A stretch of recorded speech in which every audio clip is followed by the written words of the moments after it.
For this session, we're going to work on all the skills that we used in the first session 1.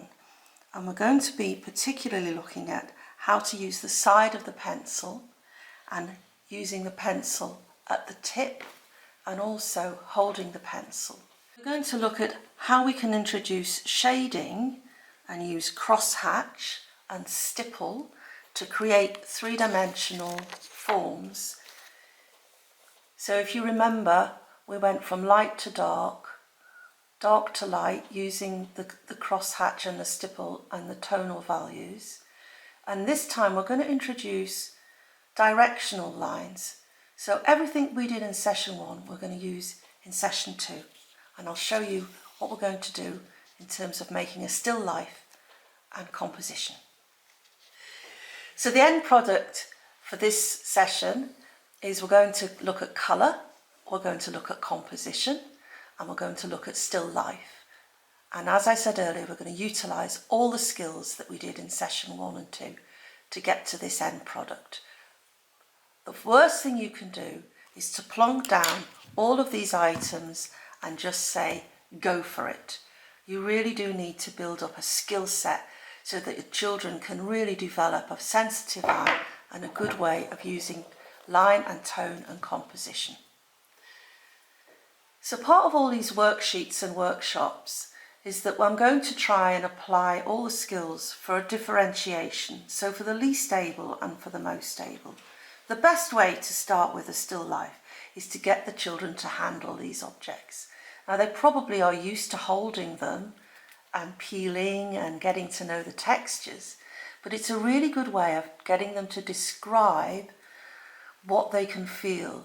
So this is rough, and this is satin smooth, and this is really shiny.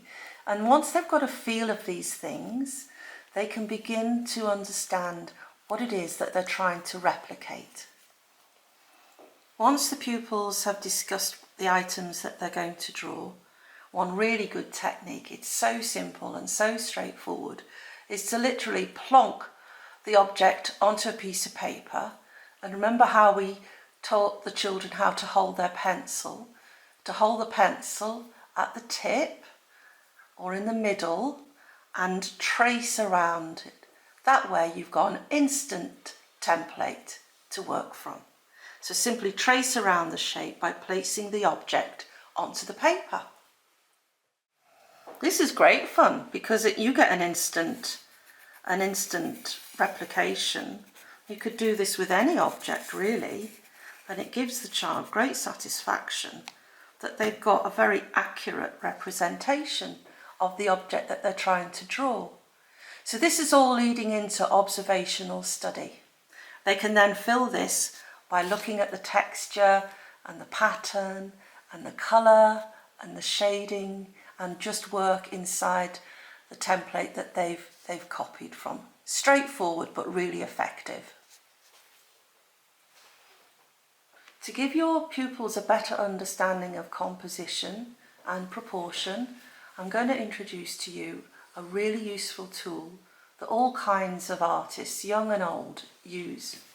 And that is to place a viewfinder over aspects of the composition. So, for example, if the pupils didn't want to draw everything, they just wanted to draw this section, they would copy it through onto a piece of paper.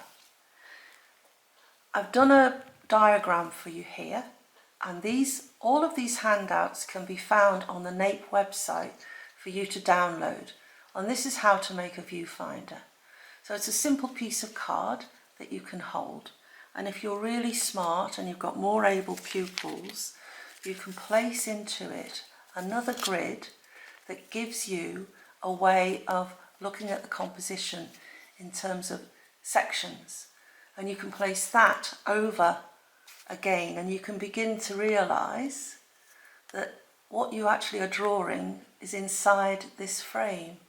And it cuts out what I call peripheral vision, and it helps the pupils focus directly onto the objects without any interference of what's going on the table. So they're not just looking at the composition and their friends beyond it and the box of pencils and what's out the window. This is a really good way of focusing the pupil's attention. So sometimes little fingers find it hard to hold a viewfinder and a pencil. So one way of helping them is to add just a straw or a piece of cane or a twig or a stick and sellotape the viewfinder onto it. That way their hands are more able to use the viewfinder to focus on whichever aspect of the still life that they like. And here you can see what's replicated inside the aperture of the viewfinder is replicated on the page. So this child has omitted to draw, decided to omit the orange and just wanted to concentrate on that. So that's pretty straightforward. So place the viewfinder on a stick and select part or all of the still life if you wish.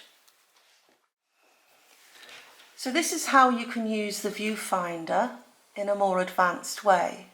So we've dissected it into 3 at the top, 3 at the bottom, 6 squares.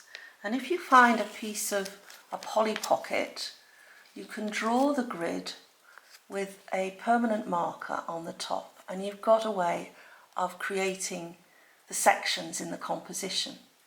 So you can see here that this pupil's decided to select the entire composition and place it on the page. On the page they've drawn a replica of the grid, so they can easily see that the orange is in the upper right hand side, there's nothing in this square, and they've done their layout really well. And this is a great skill to use in future drawing exercises.